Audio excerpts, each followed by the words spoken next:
Irikire ku heaven raitwa design pabhiti raboss dollar. Tiona vamwe varume vochengeta madola, iwe pamba pako uchingochengeta makora. Ona paachakura pedzezvo uchagula.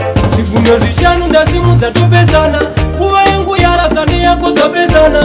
Ndangariro dzotiona pamaikisana, paya ndauya nembatya dzine tsinewo sana. Kuita kwedu kopikisana, shuviro iri pakupinda muzana. Ndichinge kasecheu ndiri kumusana, zvakona ng'anga ndoimba hosindamana.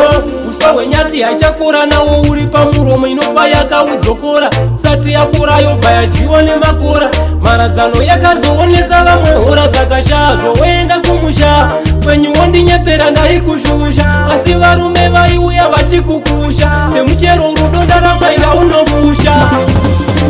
Zvaramba, zvaramba, zvinenge zvaramba, zvaramba. Handisirini ndaramba, asi kuti ndizvo zvaramba, zvaramba. Imhosva yayo here ramba, kubata zamo kwaramba, kwaramba. Usaite makaro mupostori, hanzi wabikwa muramba.